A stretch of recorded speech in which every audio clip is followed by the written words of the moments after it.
Today on The Alaura Show, giving back to his community after surviving one of the toughest neighborhoods in the Bronx.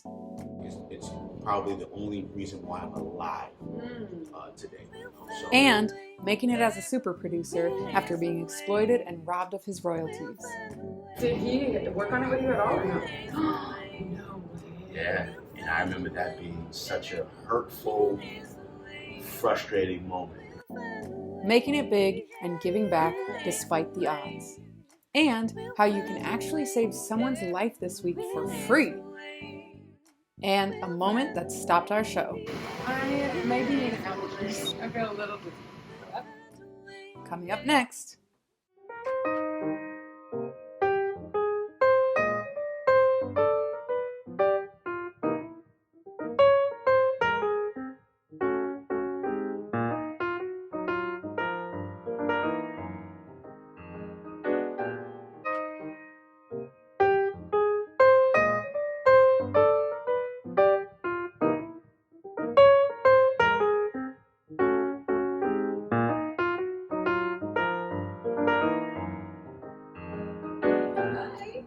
Very good. Welcome to the New York Blood Center.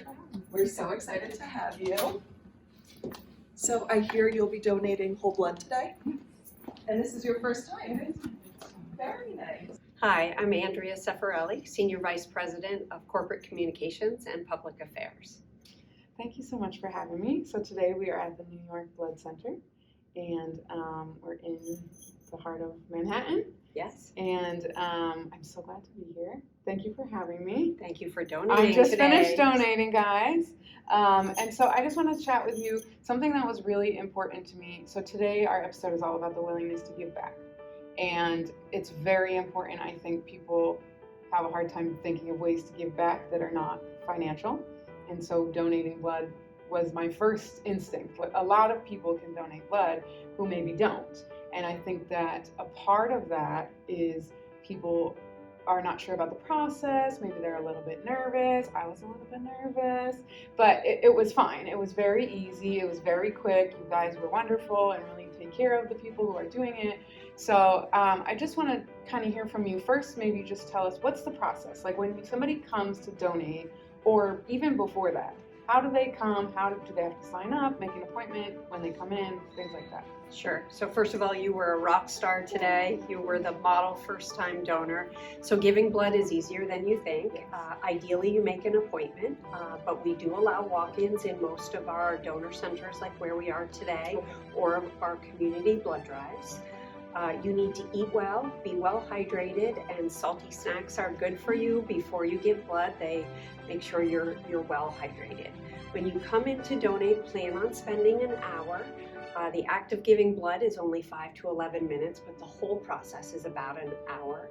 First thing you do is register, and we take your name, your demographics, then you fill out a questionnaire on a tablet. It's pretty quick, you just did it. So there's an intake form that you have to take when you come to give blood. It's just asking me about my health and things like that.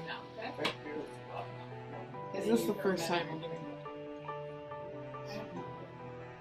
Okay, I think I'm done. You all set? Yeah. Okay. I'm nervous. I've never donated blood before. Don't you have to still be nervous? I did. I made sure I ate a sandwich and drank a bottle of water. All right. You're gonna drain your things and you know what's that? We review your form, we take your vitals, so your blood pressure, your temperature, and check your iron level. Then we walk you to the bed or the donor bed, get you comfortable. They do an arm scrub to make sure that it's sterile for the needle to go in. And then giving blood, a couple squeezes while you're giving blood, 5 to 11 minutes. And then you get the best part, which is juice and cookies. Yay! And easy as that, right? Super easy. So tell me a little bit about who benefits when somebody donates blood. Who is the beneficiary? How many people? Things like that. Sure. So blood is needed by newborn babies. What's interesting about newborn babies is that they need blood as new as they are. So it's O positive or O negative, and usually under 5 days. Cancer and leukemia patients need both red cells and platelets. Platelets are a portion of your blood that prevent bleeding. burn victims, accident victims, routine surgeries, and then there are people who need blood for a lifetime because they have something like sickle cell or aplastic anemia or thalassemia, and they can need hundreds of units of blood throughout their lifetime. Oh my gosh. So everybody, I mean, so many people, even our nurse Carol said that she was a recipient, Yes. and now she's doing that. So that's a beautiful thing. She was just talking about how, like, why. How grateful I am for you to carry Yeah. on today. Back in 2018, you guys saved my life. So if it wasn't for people like you, I would not be here today. So I received like 4 pounds of blood transfusion. Yeah. And now you're here, like, helping other people do that. That's so cool. After Carol told us how a blood transfusion saved her life, Andrea shared with us the stories of the recipients on the wall. She told us that a board member, Ariel, was dropping his 2 little girls off at school, and a taxi came around the corner and pinned him against the back of his car.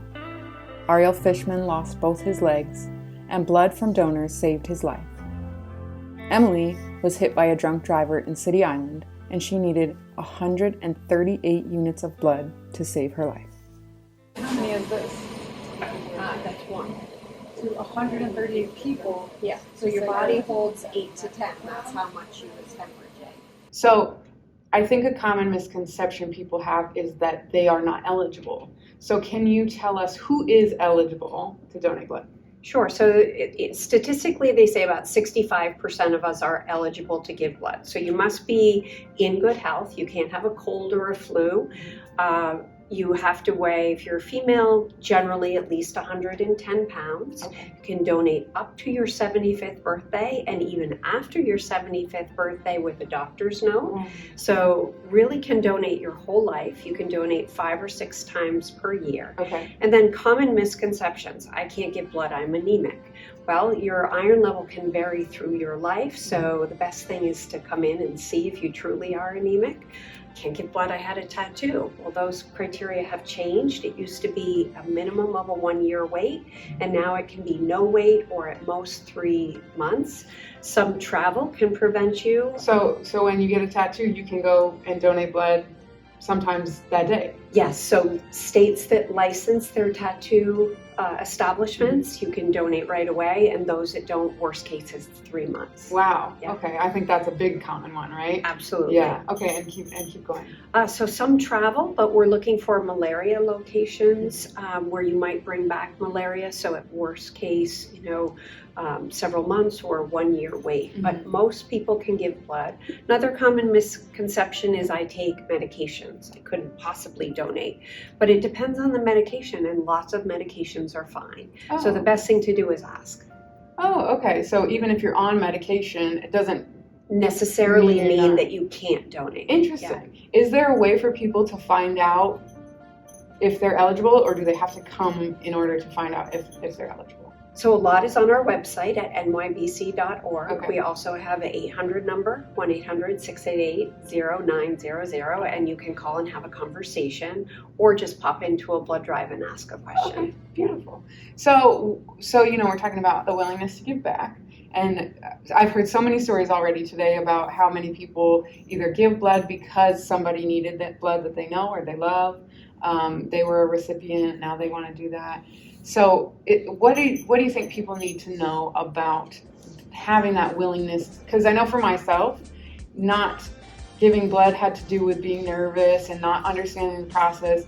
So is there anything that you feel like you want people to know about donating blood or anything like that? Sure, lots of things. First of all, like you found out today, it's easier than you think. Right. It's 2% of New Yorkers that give blood.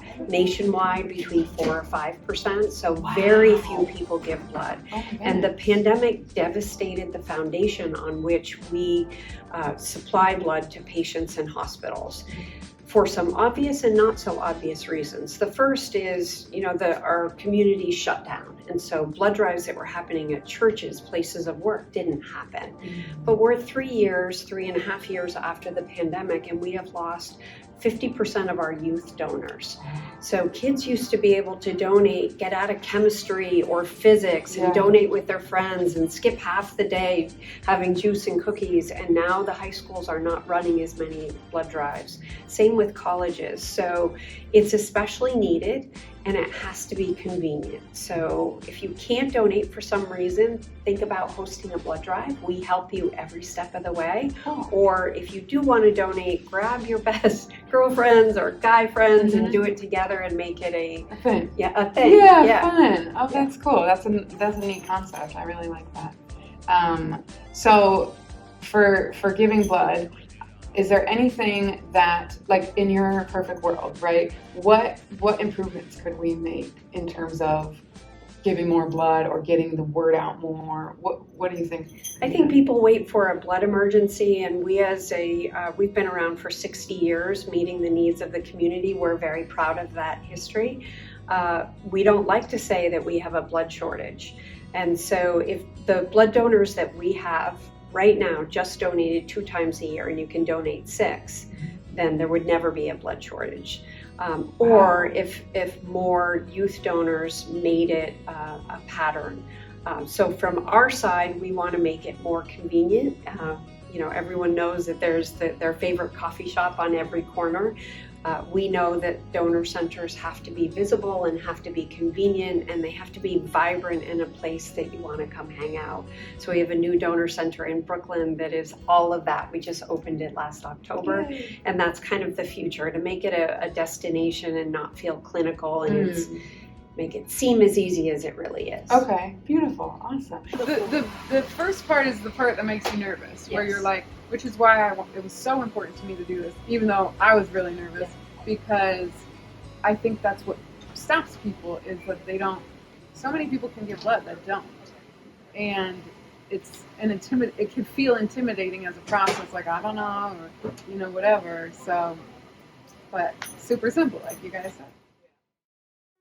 Stay tuned. Hi, my name is Tara Carlson. I work at New York Blood Center Enterprises as the Social and Digital Media Manager. So you were telling me that you work here for a very special reason that is very personal to you. So could you just share that with our audience? Yes, absolutely. I first got involved with donating blood when I was in high school because I grew up with a mom who always donated. She made it a regular thing to donate every few months, every season, she would say. Wow. And that's because when she was a newborn, she needed several blood transfusions. She was born premature, and in order to save her life, she relied on those transfusions. Wow. And so now you're here, which is full circle. What Yes. a beautiful thing. So is there anything that you feel like people need to know about donating? Or, like, I think that's probably true, is that a lot of people who don't donate don't maybe have a personal experience like that, where they see, like, even being here today has changed my perspective on it, because it makes me think, wow, like, I feel so good that just doing that, which I did nothing but sit and eat chips, and it really could have it's going to save somebody's life. So is there anything that you feel like people maybe should know about the process, or, maybe they don't have a personal connection like that, but why it's so special to donate? Yeah, I think working in this position, I hear a lot of times that people start donating after a friend or family was diagnosed with cancer or needed a blood transfusion. And I think that is really, really beautiful. But I think to also reiterate Andrea's point is that when we make blood donating a regular thing at a young age, we can prevent blood shortages and we can prevent blood emergencies. So I think the real goal is to be proactive and to come out, and even if you just give it a try once, it can make a world of difference for people and their families. We hear a lot of really beautiful stories that people have more birthdays with their families and more anniversaries because they got a transfusion. That's so beautiful. I love that so much. Thank you, ladies, so much for letting me come today. And this has been so eye-opening for me. It's been a great experience to just see what's the process like. It's not scary. You guys do, specifically at this center, you guys do such an amazing job of making people feel comfortable and making sure everybody's okay and making sure I was okay. So I appreciate that so much. And I'll be back. Thank you so much. Thank you. We look forward to it. Thank you. So to find where you can give blood, visit nybc.org. You can search by your zip code and how far you're willing to travel, and it will give you every donor center and blood drive convenient to you. So grab a friend and do it together. Awesome. Thank you so much. Thank you for Thank you. having me. My pleasure. Thanks for saving a life today. Thank you so much. We'll be right back. Stay tuned.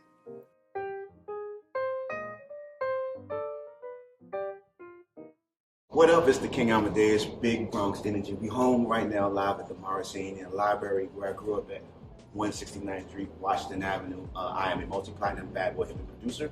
I have been blessed to produce for over 100 artists: J-Lo, Chris Brown, Trey Songz, Justin Bieber, CeeLo Green, Keisha Cole, Papoose. List goes on and on and on. Trey Songz, music director, tour drummer, Dre's nightclub resident drummer, author, now.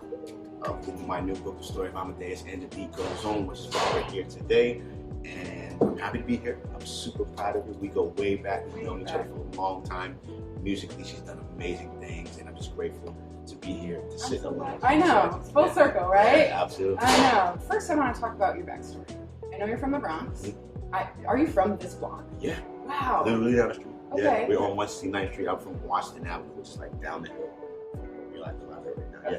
Wow, that's amazing. I didn't know that literally this is your home. Mm-hmm. So tell me a little bit about coming up. I think I remember you came up playing in church. Yes. And yes. so give me a little story, backstory. So prior to that, again, and I love the fact that we're having this conversation here because it's the actual library that I went to as a little kid. My school was right up the street.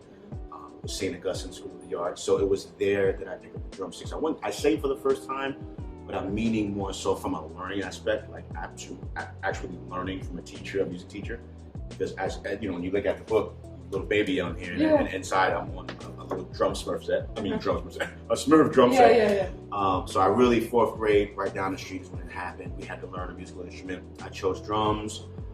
Didn't know that I would be a drummer. Didn't know I would be a musician. Fell in love with it, and that's kind of how the introduction happened. Church was to me the foundation of how it really all came together, of how I really learned. I call it the seasoning and the spices of how I became, a musician, right? Because some things can be taught, Right.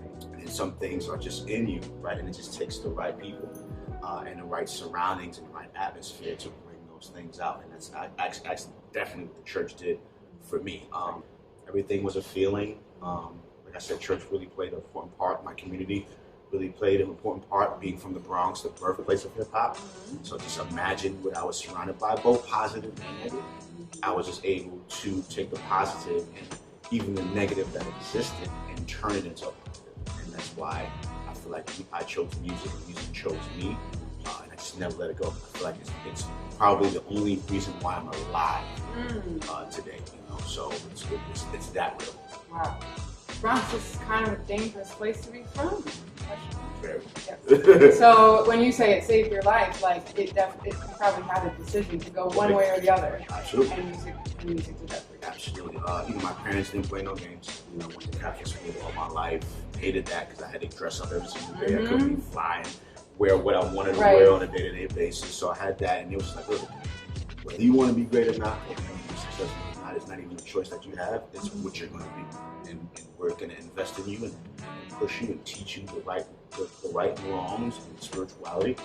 And then it's up to you what you decide to do, where you take it from here. So just being young but still seeing what was happening around me, that I was just like, I don't want to be in jail. I don't want to be selling drugs. I don't want to be a drug user. I do want to figure out what I need to use. So I say about 15, 16 years old is when I decided I wanted to be a producer. Okay. Pursue it, did it. When I woke up, when I went to bed, still was doing it in my sleep. Yep. I didn't want to go out hang out with my friends. I didn't want to be the cool kid on the block. I just want to make music, I want to create. So that kind of happened. I was making beats in high school, playing them for my classmates, and people was rapping to it at the lunch table. Nice. And then finally, I had, I built a lot of relationships in the game. So I started taking meetings once I felt I was ready, and that's kind of like key too. Because first of all, I would stand in front of record labels and studios without a meeting, without an appointment, just hoping to see see an artist or celeb or musician walk in, and have that moment to try to take advantage of and just hand them the beat, take the beat to you, which is very risky because like, who are you? I don't know you from nowhere. It's like standing here, you got security that you gotta get past. It's tough, and that happened plenty of times. And then the same thing, I never thought about it until you mentioned it, the meetings where you'll have meetings set, and you're sitting in the lobby at the label, and you're waiting, and I'll let you know so-and-so is here, and you're sitting there for an hour and 2 hours, like you said, and they never come. Or they Do you have anything that stands out to you that was like really a moment where you were like, ugh? I'd say that my first placement with Foxy Brown was I remember that moment happening and being a real celebratory moment. Her brother Gavin, I guess, handled her business. And I remember him like getting the first half of the production. Oh my gosh. Like, obviously Def Jam didn't know me, I'm brand new. Right. So he walked in, I guess, to Def Jam and it was like, yeah, I'm gonna produce this song with Amadeus. And I truly got the first half of that producer fee. Did he work on it with you at all or no? No. Yeah. And I remember that being such a hurtful, frustrating moment because it's like blood, sweat, and tears. I'm making music in my house. Finally got the meeting, the opportunity. It happens. The song is done, and they're like, "Yeah, so you and Gavin produced the record." And I'm like, No. And he had a relationship with Def Jam people. So he was paid the first half, and I had to fend for myself. And collect the second half. Now the second half you don't get until the paperwork signed. So now there's a huge delay on trying to get everybody to sign the paperwork and the whole thing, and I finally get it. Never got reimbursed for the first half. It was just a thing that was done. And then even in the album credits, it said both him and him in my name, and it bothered me for a while, but it was such a huge moment, right? And even not even knowing, like back then, trying to get the positives out of the situation. It's my placement, it happened, my name is there, at least it's there, because it could have been a situation where it wasn't there. Yep. Right? Yep. It could have been a situation where I didn't get the other half of the producer fee. So you gotta do that in life, and you gotta take the situations that's not so good and figure out how can I find the positives in it, right? And much respect to him, like I have no malice towards him. I don't feel any way. I'm not angry. I'm not upset because look at all of the things that happened after that. 99 artists came, after that situation. So that's definitely a moment that was like, whoa. Don't you agree? I think the first one sucks. Yeah. It hurts really bad. Then the second one, you're like, I see you building my character. I see what's going on. Yes. And by 3 or 4 or 5 times, I think, for myself, because it doesn't stop happening. Yeah. But you get stronger as a person in terms of constantly, I'm really only looking for now I feel like I'm in a life class. Like, ooh, okay, that was interesting. Yeah. Stick around.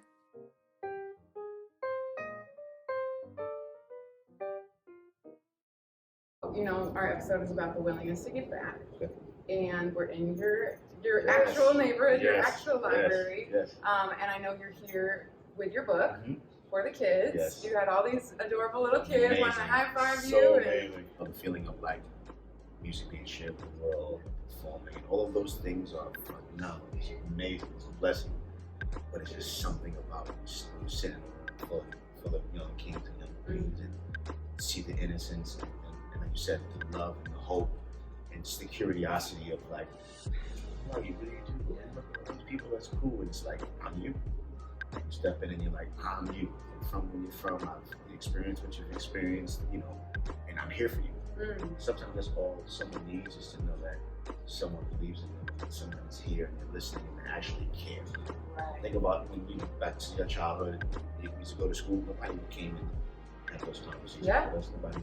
Right. Our teachers believed, and some did and some didn't, right? But no one that made it, right, came back and stopped what they were doing, just to really show genuine love and really give us a push. So that's why we have to do that.